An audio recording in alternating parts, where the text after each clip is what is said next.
Hello everyone. तो आज lecture 1 मैं शुरू करने जा रहा हूँ। आप लोग नोट्स पेन कॉपी लेके बैठ जाएं और चलिए बात करते हैं। यूनिट 1 सिंपल हार्मोनिक मोशन हमारा पहला टॉपिक होगा। उसके पहले हम लोग बात करते हैं पीरियोडिक मोशन क्या होता है, ऑक्सीलेटरी मोशन क्या होता है, ऑक्सीलेशंस क्या होते हैं, फिर बात करते हैं सिंपल हार्मोनिक मोशन क्या होता है। देखिए पीरियोडिक मोशन क्या होता है। जब कोई पार्टिकल मोशन में हो और वो किसी फिक्स टाइम इंटरवल में अपने पाथ को बार बार रिट्रेस कर रहा हो तो उसे कहते हैं हम लोग पीरियोडिक मोशन। मींस हिंदी में समझे तो अगर कोई पार्टिकल बार बार एक ही पाथ को अपने ही पाथ पे चल रहा है एक फिक्स टाइम इंटरवल, मतलब अगर 1 सेकंड बाद वो किसी एक पॉइंट से, जैसे मान लीजिए ये एक पार्टिकल है ए पे, अगर ये पार्टिकल यहाँ पे जो ए पे है एक टी टाइम के बाद बी पे पहुंच रहा है तो और उसके बाद फिर से ये रिटर्न हो रहा है अपने पॉइंट ए पे, मान लीजिए यहाँ पे टी, यहाँ पे टी, यहाँ पे टी, यहाँ पे टी, मीन्स 4 टी टाइम के बाद अगर पार्टिकल यहाँ पे आ रहा है और फिर से चलना स्टार्ट कर रहा है तो अगर यही 4 टी टाइम इसको हर बार लग रहा है इस पाथ को कवर करने में तो इस सभी मोशंस को हम लोग कहते हैं पीरियोडिक मोशन। ये हर तरह के मोशन को हम लोग पीरियोडिक मोशन कहेंगे जिसमें एक फिक्स टाइम इंटरवल के बाद पार्टिकल अपना पाथ रिट्रेस कर रहा है, मीन्स वो दोबारा अपने पाथ के ऊपर वापस आ रहा है। अगर ये पार्टिकल है इस सर्कल पे चल रहा है तो ये फिक्स टाइम इंटरवल के बाद दोबारा अपना पाथ रिपीट करेगा अगर इसकी वेलोसिटी कांस्टेंट है तो। ये हो गई बात पीरियोडिक मोशन की। ऑक्सीलेटरी मोशन क्या होता है? ऑक्सीलेटरी मोशन एक पार्ट है पीरियोडिक मोशन का। कैसे कि अगर कोई particle to and fro motion करने लगे, मतलब बैक एंड फोर्थ मोशन करने लगे, मींस क्या होता है back and forth and to and fro का मतलब क्या हो गया कि वो किसी एक पॉइंट से बार बार गुजरने लग जाए, एक बार इधर जाए, एक बार इधर जाए, एक बार इधर जाए, एक बार इसका सिंपल एग्जांपल हमारा पेंडुलम होता है। तो ऐसे सभी मोशंस को हम लोग ऑक्सीलेटरी मोशन या फिर ऑक्सीलेशन कहते हैं।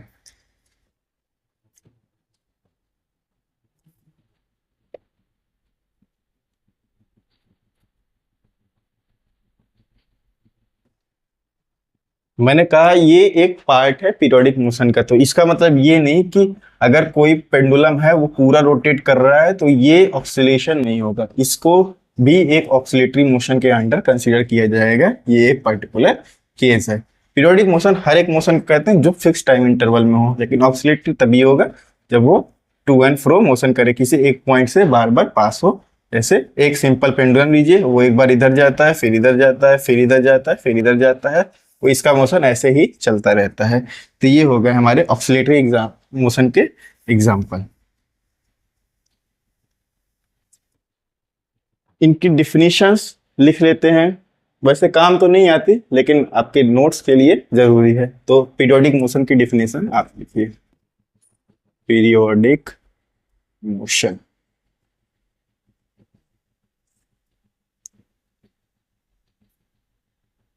when a particle in motion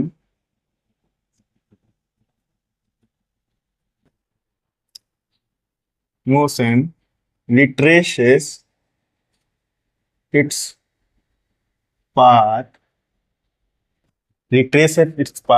after a fixed time interval, then such type of motion is known as periodic motion. Then such type of motion is known as periodic motion.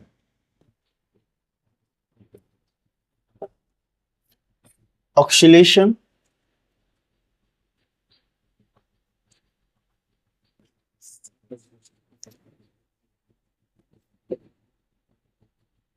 when a particle in periodic motion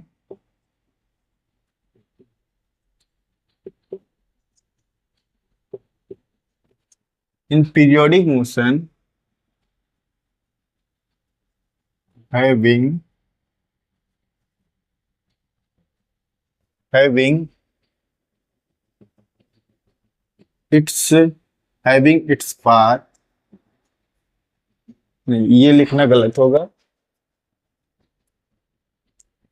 Periodic motion, then to and fro or back and forth motion of particle is known as oscillation. known as oscillation. बात करें time period क्या होता है. Time period जब कोई भी particle को एक ऑक्सीलेशन कंप्लीट करने में जो भी टाइम लगा है उस टाइम को हम लोग टाइम पीरियड से जानते हैं और उसको डिनोट किया जाता है कैपिटल टी से. The time required to complete one oscillation is known as time period or period of oscillation or period of oscillation. Period of oscillation. It is denoted by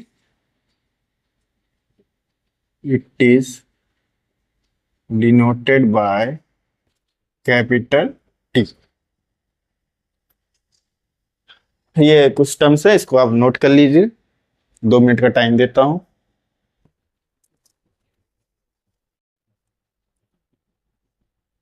मैं इरेज कर रहा हूं.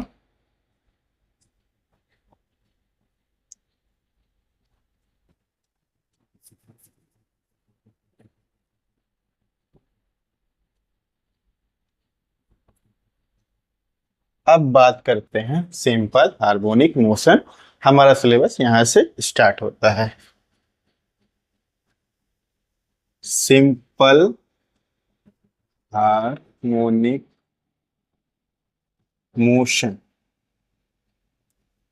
इसको हम लोग शॉर्ट फॉर्म में SHM भी लिखते हैं. सबको पता होगा, लेकिन नोट्स में लिखने के लिए आपको बता दिया जा रहा है. तो सिंपल हार्मोनिक मोशन क्या होता है. ये भी एक तरह का पीरियोडिक मोशन है. एक पर्टिकुलर टाइप का पीरियोडिक मोशन है जिसमें हमारा जो डिस्प्लेसमेंट ऑफ पार्टिकल होता है वो डायरेक्टली डिपेंड होता है उसके एक्सटर्नल फोर्स या फिर उस पर जो टोटल फोर्स लग रहा हुआ होता है. यहाँ पे जो हमारा फोर्स लगता है वो रिस्टोरिंग फोर्स के नाम से जाना जाता है और वो डायरेक्टली प्रोपोर्शन होता है हमारे डिस्प्लेसमेंट के. यही सिंपल डिफिनीशन है कि ये एक तरह का पीरियोडिक मोशन है जिसमें हमारा जो फोर्स होता है वो डायरेक्टली प्रोपोर्शनल तो होता है डिस्प्लेसमेंट के. इसकी डिफिनीशन लिख लीजिए.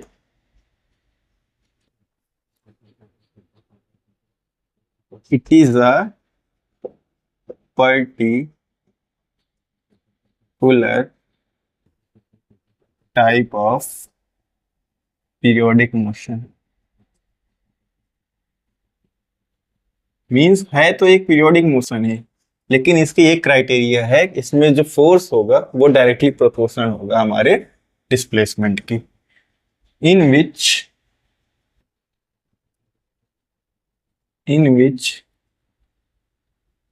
फोर्स और restoring force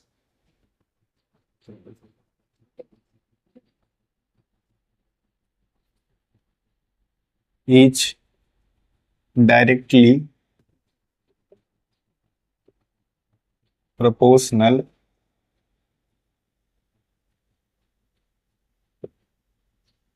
directly proportional to its displacement.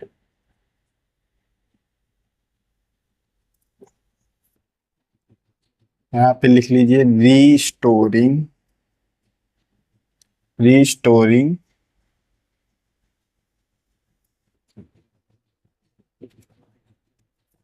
Force directly proportional to negative times displacement.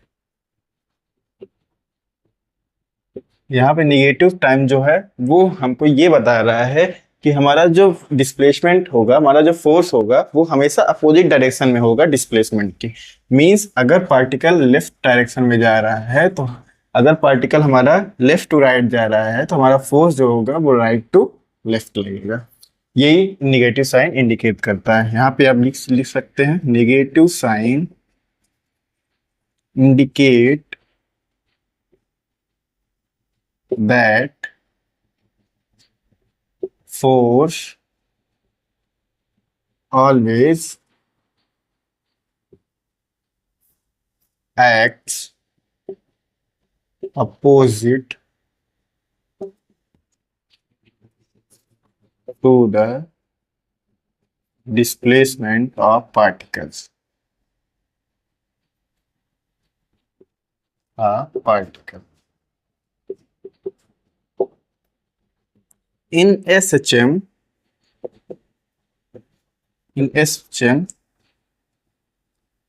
the restoring force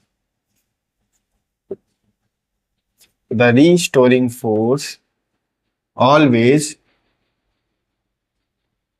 tries to maintain the displaced position of particle। देखिए, अगर कोई पार्टिकल, मान लीजिए एक एग्जांपल मैं ले रहा हूँ सिंपल पेंडुलम का। अगर कोई पेंडुलम है उसमें जो स्मॉल मास स्ट्रिंग से लगा हुआ रहता है, अगर आप उसको डिस्प्लेस करते हैं तो वो एक अपने जो फिक्स्ड पॉइंट था उसको मीन पोजीशन कहते हैं, उस पॉइंट को बार बार रिट्रेस करता है। मींस उसी के आगे उसी के पॉइंट के around two and fro motion करता है। तो उस पे जो फोर्स लगता है वो हमेशा क्यों बार बार उस पॉइंट से जा रहा है, क्योंकि उस पे जो रीस्टोरिंग फोर्स लग रहा है उसको उस डिस्प्लेसमेंट को रीस्टोर करने के काम आ रहा है। मींस पार्टिकल को अपने मीन पोजीशन पे बार बार लाने की कोशिश कर रहा है। इसी सेंटेंस को मैंने लिखा है in SHM the restoring force always tries to maintain the displace position of particle. Means अगर कोई पार्टिकल यहाँ से यहाँ तक डिस्प्लेस हुआ है तो वो जो रीस्टोरिंग फोर्स होगा वो वापस इसको यहाँ पे लाने की कोशिश करेगा, फिर ये इनर्शिया के थ्रू वापस से इधर जाएगा और वो हमारा रीस्टोरिंग फोर्स इधर लगेगा। पार्टिकल इनर्शिया की वजह से इधर जाएगा और हमारा रीस्टोरिंग फोर्स फिर से इसको अपने मीन पोजीशन पे लाने के ट्राई करेगा। ये हो गई हमारी सिंपल हार्मोनिक मोशन की बात। ये रहा इसका इक्वेशन और आप इसको लिख लीजिए, मैं इसको इरेज कर देता हूं थोड़ी देर में।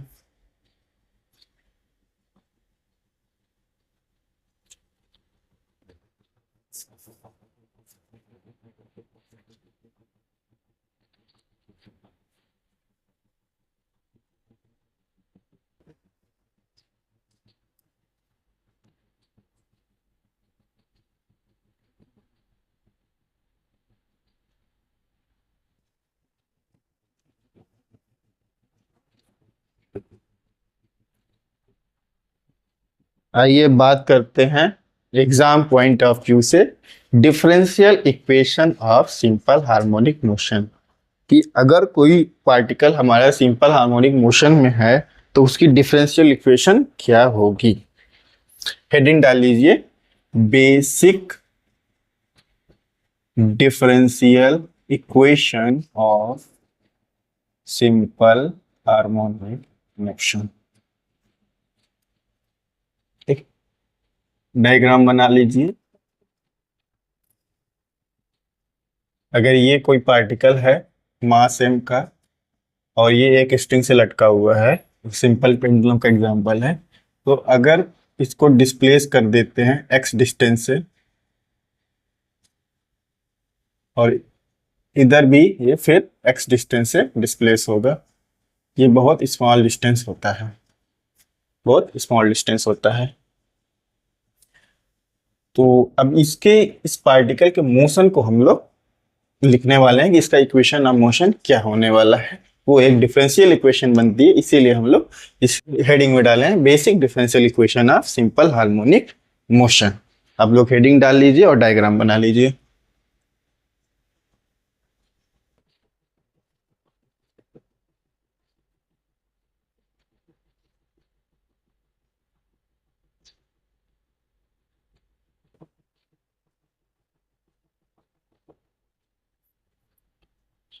देखिए, जब ये पार्टिकल यहां से यहां पर डिस्प्लेस होगा तो इसके ऊपर एक रीस्टोरिंग फोर्स लगेगा, जिसको हम लोग लिख देते हैं रीस्टोरिंग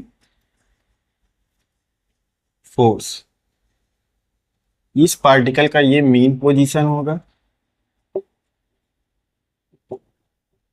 और ये हमारा x इसका डिस्प्लेसमेंट है, और यहाँ पे कुछ टाइम t के बाद ये पहुंचता है। बस इन्हीं बातों को हम लोग एक बार वर्ड्स में लिख देते हैं, फिर हम लोग इसके इक्वेशन की तरफ बढ़ते हैं। Let us consider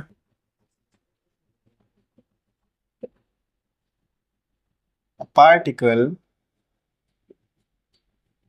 of mass m performing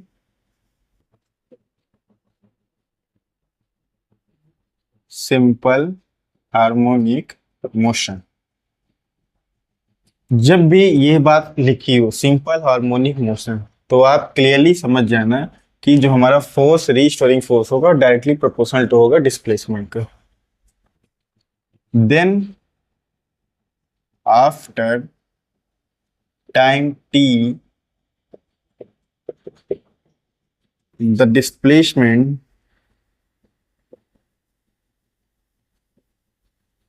of particle bx, then after time t, time interval या फिर टाइम t कुछ भी बोल दीजिए, the displacement of the particle x, जो हमने डायग्राम बनाया वो हमने लिख दिया। Now according to SHM condition, हमारा जो रीस्टोरिंग फोर्स होगा, रीस्टोरिंग फोर्स वो डायरेक्टली प्रोपोर्शनल होगा -x के। इतना बात आपको समझ में आ गया होगा। इस फोर्स को हम लोग डिनोट करते हैं F से, और इस प्रोपोर्शनलिटी को हटाकर हम लोग एक प्रोपोर्शनलिटी कांस्टेंट लिख देते हैं SKX। ये हमारी फर्स्ट इक्वेशन तैयार हो गई। यहाँ पे जो K है हमारा, वो है हमारा प्रोपोर्शनलिटी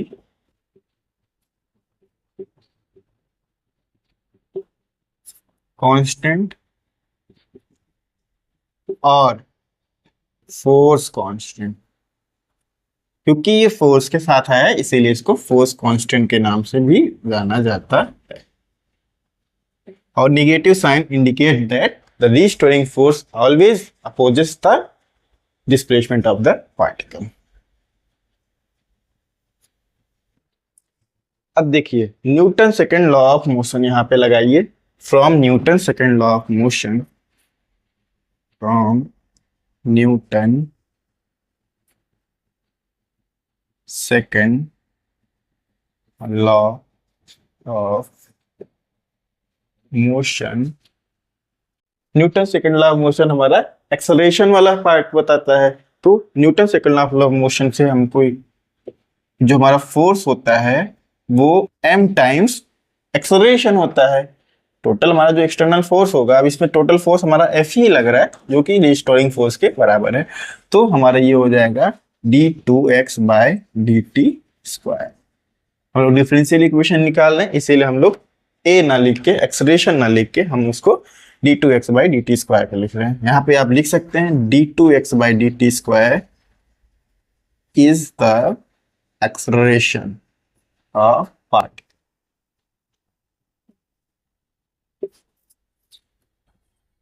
इतना आप लिखिए, तो इसको इक्वेशन नंबर 2 लिख दीजिए।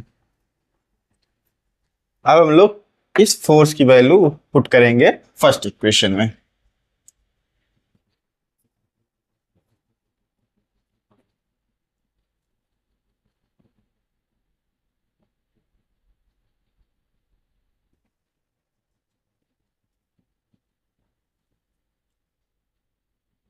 जिन्होंने नहीं लिखा होगा पॉज करके आप लिख लीजिएगा, रिकॉर्डेड फॉर्म में आपको वीडियो मिल जाएगा। तो हम लोग putting value of F from equation 2 to 1 put करेंगे, आएगा m times d2x/dt² equal to -k times x। ये हमारा इक्वेशन बन गया। d2x/dt² equals to -k/m। आपने 11th में पढ़ा होगा कि k/m को हम लोग ओमेगा स्क्वायर से डिनोट करते हैं, या फिर omega is equals to √k/। Omega is the angular frequency और natural frequency of harmonic motion. Omega is natural और एंगुलर फ्रीक्वेंसी।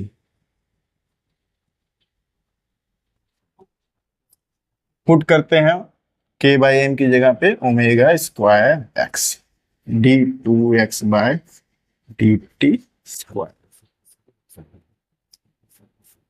हम लोग राइट साइड चीजें लेफ्ट साइड में लाएंगे, d2x/dt² plus omega square x equal to 0।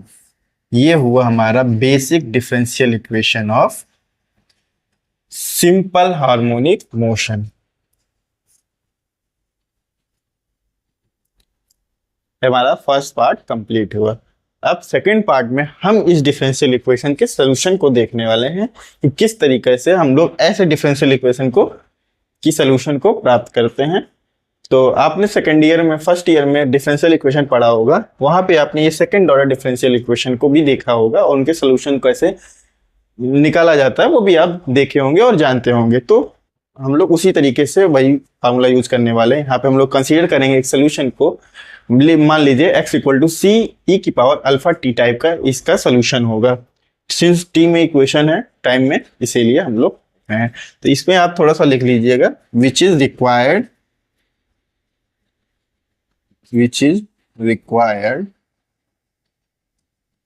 Differential equation of simple harmonic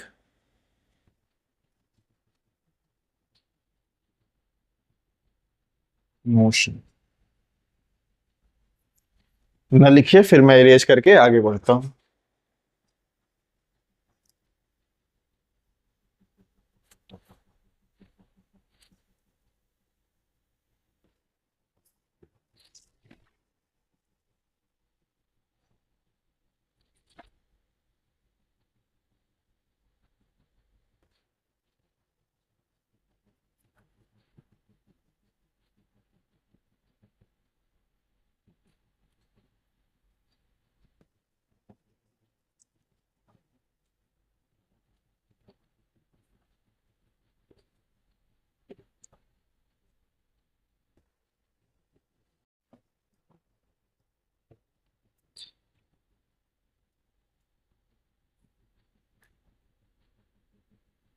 Let us consider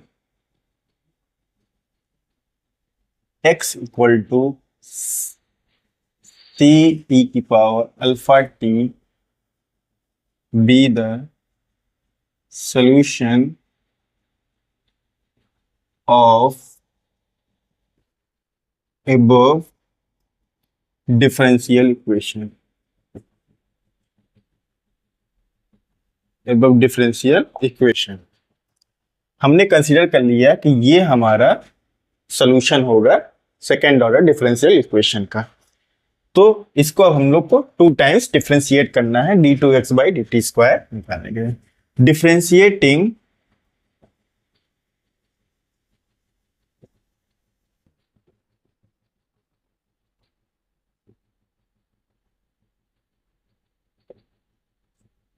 2 times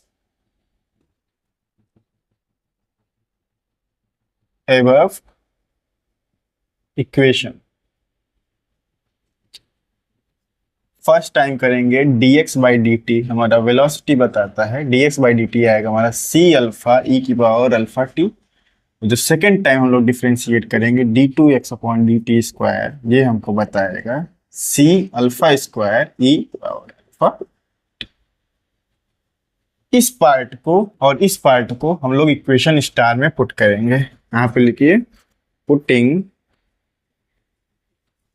value of d2x by dt square and x in above equation star put करेंगे। हमारा आएगा c alpha square e to the power alpha t plus omega square c e to the power alpha t equals to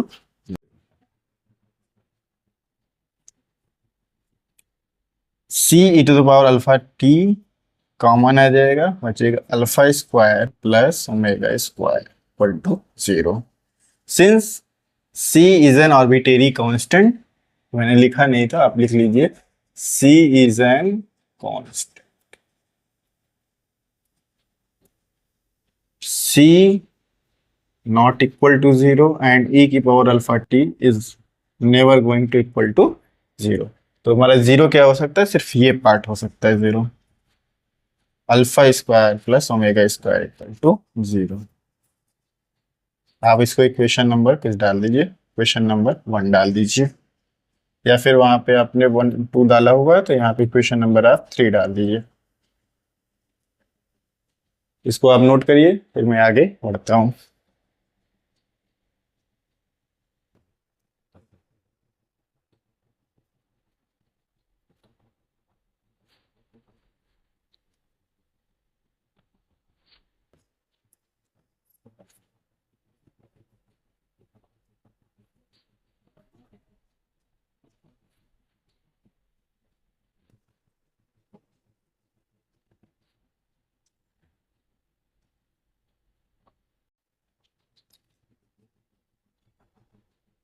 अब यहां से alpha square plus omega square equal to 0, alpha square equal to minus times omega square लिख सकते हैं।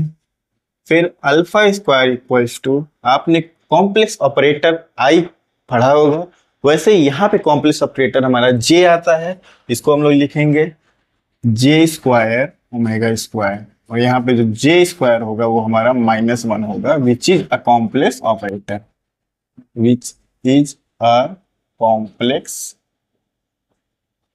Operator, complex operator. यहां से इसको आप सॉल्व करेंगे, यहां से आ जाएगा alpha is equals two plus minus j omega. यहां से हमारे पास अल्फा की 2 सोल्यूशन आए, एक प्लस जे ओमेगा और दूसरा alpha 2 is equals to minus j omega. हम लोग इक्वेशन को लिखेंगे x equals to c1 e की पावर अल्फा 1, c1 e की power alpha 1 t plus c2 e की पावर अल्फा 2 t। ये हमारे जो सोल्यूशन होगा इक्वेशन का वो इस तरीके से लिखा जाएगा, यहां तक आप नोट करिए।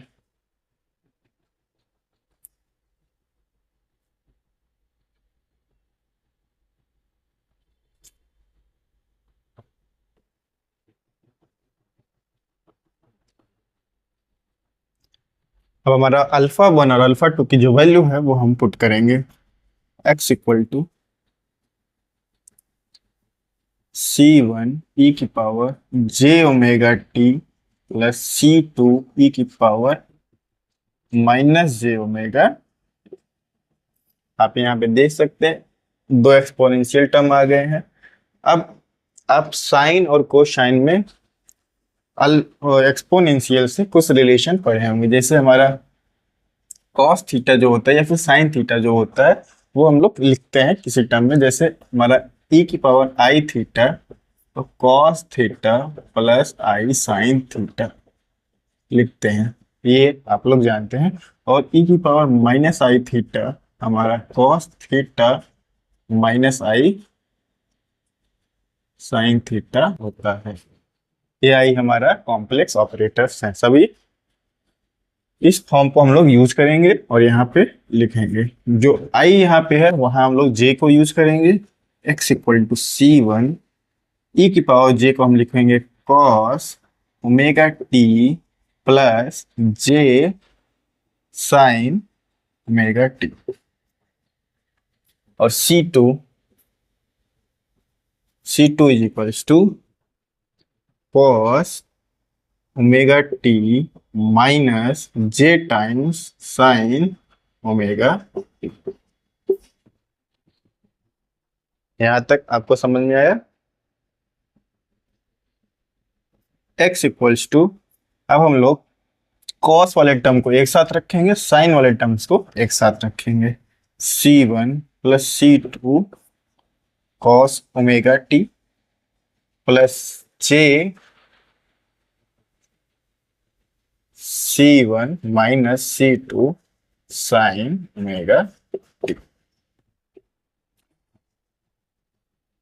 अब हम लोग कुछ कंसीडर करते हैं यहाँ पे एम्पलीट्यूड और फेज कांस्टेंट। हम लोग यहाँ पे इन दोनों टर्म को एम्पलीट्यूड एंड फेज कांस्टेंट के रूप में let C1 plus C2 equal to a sine five.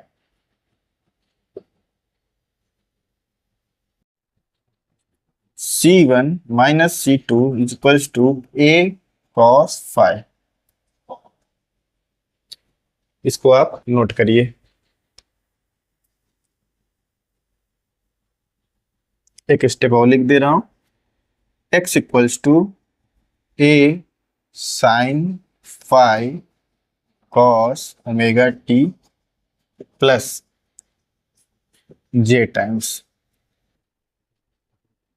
a cos five sine omega t. यहां पे लिख दीजिए वेयर a इज, अभी तो आप लिख दीजिए way is and arbitrary constant. Arbitrary constant. चलिए आगे बढ़ते हैं। आपने नोट कर लिया होगा यहां तक, एक मिनट नोट कर लीजिए।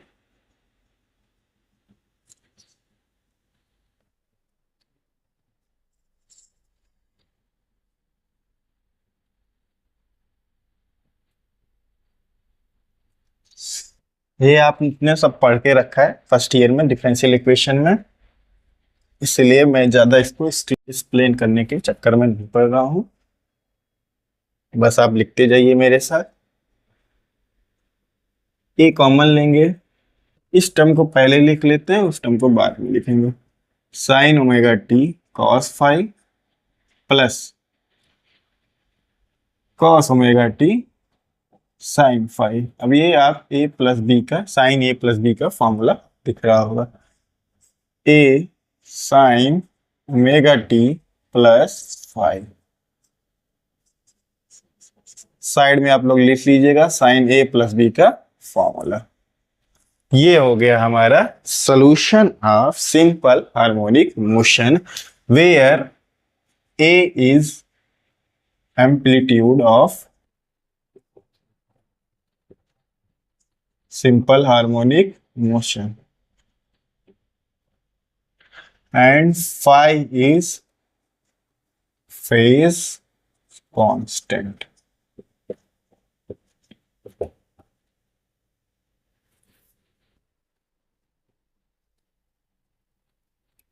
यहाँ पे आप एक स्टेटमेंट लिख लेंगे, विच इज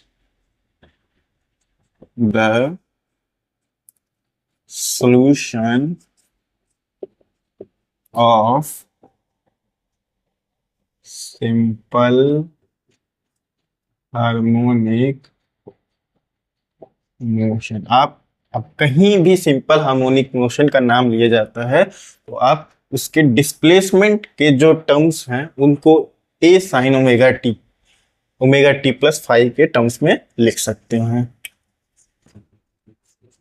आपको कोई भी क्वेश्चन आता है अगर उसमें सिंपल हार्मोनिक मोशन का नाम लिया गया है तो आप A sine omega t plus five के टर्म्स में उसको लिख सकते हैं, और इस इक्वेशन को आप x इक्वल टू और A times cos omega t plus five. देखिए यहाँ पे जो हमारा साइन टर्म होता है, साइन जीरो की वैल्यू जीरो होती है। मीन्स अगर कोई पार्टिकल अपने मीन पोजीशन पे है, अगर कोई पार्टिकल मीन पोजीशन पे है तो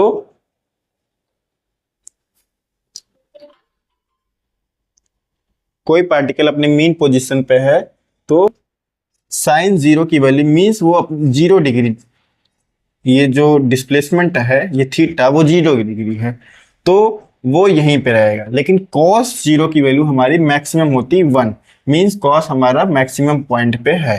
तो ये टर्म भी यहाँ भी से भी ये ऑक्सीलेशन कंप्लीट होगा, यहाँ से भी ये टर्म कंप्लीट होगा। तो ये दोनों इक्वेशन हम लोग सिंपल हार्मोनिक मोशन के लिए यूज कर सकते हैं। फिजिकल इंटरप्रिटेशन अगर देखना है फाई का तो आप एक सर्किल के थ्रू देख सकते हैं।